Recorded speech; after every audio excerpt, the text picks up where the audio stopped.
Hello, my name is Anuska and welcome to my channel. If you're new, it's great to have you here. Thank you for joining me. So on today's video, it's a little bit of a different topic today because I want to talk about what is driving your voice and why does it matter? Are you being driven by inspiration or are you being driven by desperation? And I want to talk about the difference between the two and why you really want to be driven by inspiration to create lasting transformation in your voice. So I am a voice coach. I've been working with clients around the world for over 12 years now. And so I've worked with all kinds of different people, male, female, and different ages. Normally, by the time someone finds me, they have tried lots of other things. They might have worked with other teachers. They've probably watched some videos, maybe bought some books, maybe done some workshops. They've tried lots of things, but there's this sense of desperation. There's this sense of fear driving, I need to sort this out. I need to get a result. Now, the deeper sort of driver could be comments that people have made in the past, and perhaps they're just getting more and more comments. So it could be something like, you know, you need to speak up, no one can hear you, or you need to speak clearer and articulate because we can't understand you, or even, you know, you need to slow down, you speak way too fast. So they're really, really common comments that people might hear, and they might be said with really good intention. They might be said from a very kind place, but obviously we might not particularly want to hear those comments. It could also be, you might have started to listen to recordings of yourself, perhaps not through choice. Maybe you're on Zoom and you're forced to listen to recordings more, perhaps of meetings. I've heard that before too from clients, that they've actually started to hear what they actually sound like and they're like, oh, I really don't like it. So there's that can be a driver.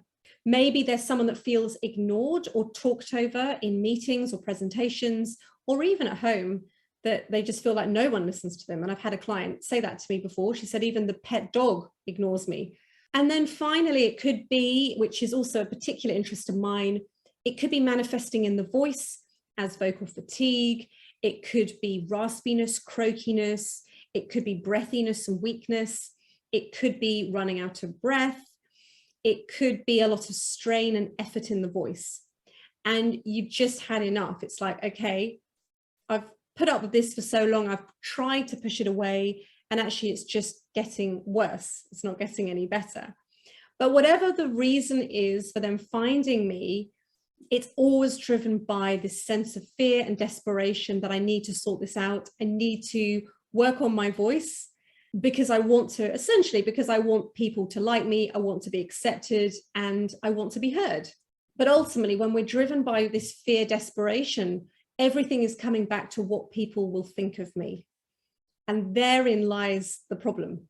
So truthfully, most of us are trained to be driven by fear, all of us, including myself. And it's very, very deeply ingrained in our psyche to be always looking out for problems and to be on the lookout for potential threats and potential danger. So we are kind of wired to be driven by fear. And that's what's kept us alive, and that's what's kept the species going for so long. And so part of that is it's human nature to wait until the problem is so bad that we have to face it, that we cannot tolerate something anymore, we're at breaking point, and we just need to do something about it. And of course, change is scary. It's scary for us all. It's unknown. We don't really know what's going to happen. So as human beings, we basically avoid doing anything that is going to create a lot of change and potential upheaval in our life. You know, I'm sure we've all been there before, where we'll wait for a relationship to get so bad that then we can leave, or we wait for our job to get so terrible that then we quit. We usually, as human beings, wait to be forced. So we're very reactive versus proactive. Now, what is the problem with this from a vocal perspective? The challenge with this, if you're being driven by desperation and fear, is that you're going to bring that into your voice training. You're going to bring that into your voice coaching experience, and your results will drive how you feel. So when things are going well, you're going to feel good. And when things aren't going well, you're going to feel bad. And you're going to feel a lot of pressure to get a result. You're going to feel a lot of pressure for things to change quickly. You're going to be seeking quick fixes, and you're going to be wanting to fast track your progress. It's all going to be quick, quick, quick. I need to get out of this situation. I need to make this happen quickly. I need my results quickly. And that's how a lot of people live these days. Everything is about immediate gratification.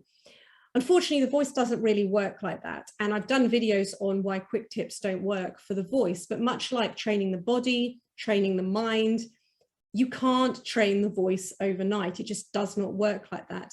So when we're bringing a lot of fear and desperation into trying to change our voice, we're really working against ourselves.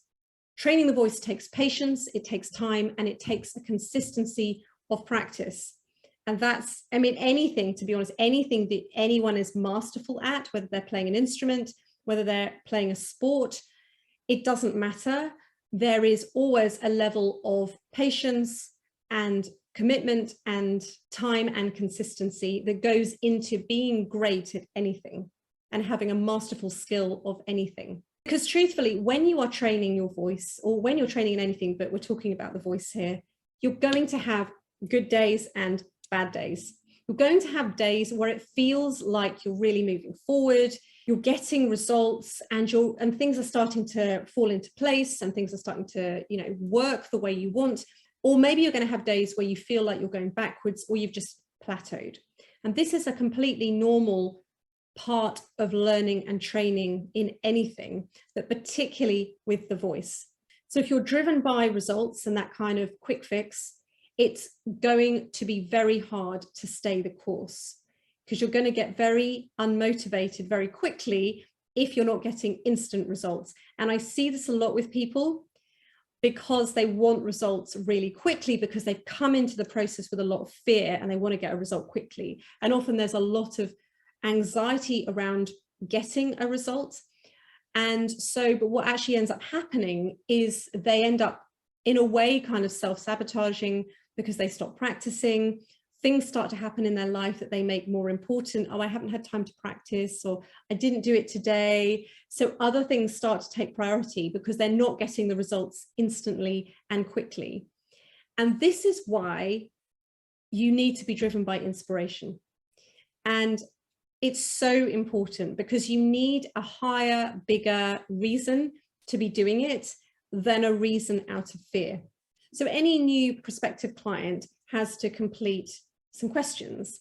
And one of the questions that I always ask is, what is your big goal or your big dream for your voice? And this is so important to me, because it tells me a lot about where their mind is at with their voice, but it also tells me, do they have a bigger reason for doing this? Or is this purely, I just need to get through this meeting next week, or I just need to get through this presentation in a month?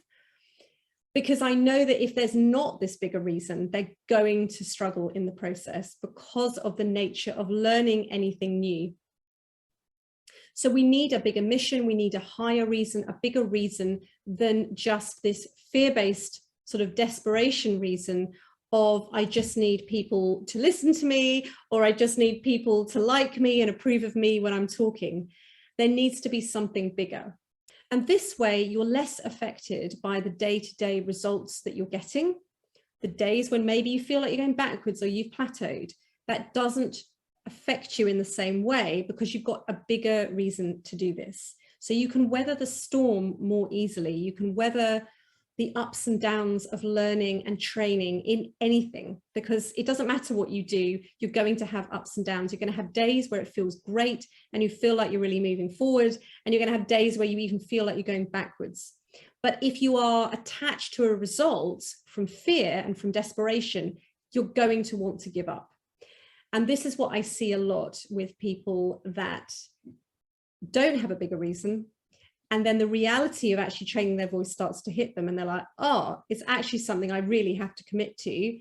And it's not difficult from a sort of physical perspective, but it can be very challenging from a sort of emotional perspective often for people as well. And it brings up a lot for people, because the voice is part of our identity. So it could be something as simple as wanting to make a real difference in the world. And part of that is actually putting yourself out there and being a lot more visible and talking in public a lot more. It could be in person, it could be virtual, but however you're doing it, you are sharing yourself with your community. And that's really the way you're going to reach more people, is to talk to more people. And the great thing about this is then everything you're doing in terms of your voice coaching or voice training is about the service to this bigger mission, to this bigger purpose, versus the ego self, which is all about worrying what people think of me. So we're sort of switching the spotlight. So we're switching the spotlight from looking at ourselves and worrying what people think of us to shining the light outside of us. And how can I help? How can I serve? How can I bring the greatest version of myself to my audience? And part of that is I need to learn how to utilize my voice so I can really share my message in a more powerful way. So then we're not going to get swayed by the results that we get or we don't get, how quickly we get a result. This isn't working. I can't get this. I don't understand this. I don't have time. We get less wrapped up in that. And we're holding on to this bigger mission, this bigger reason why we're doing it. And so even if we don't feel like training, even if we don't feel like doing those vocal exercises, we still do it because we know it's part of this bigger mission. So I hope that's helped, because I think this is a really important aspect of voice coaching, that yes, you can do the more reactive voice coaching from a place of fear, but truly, I think if you actually want to create real transformation in your voice, then there has to be a bigger reason for you doing it. And that is why, for the way I work at least, that's a big part of what I want to understand with prospective clients. Like, why are you really doing this? What is this really about? Because the voice has this incredible capacity to express our truest or most authentic self if we really learn to open it and free it and express powerfully. So thank you so much for watching. If you have any questions, please post them below. If you like this video, please do like, share, and subscribe. And I will see you on next week's video.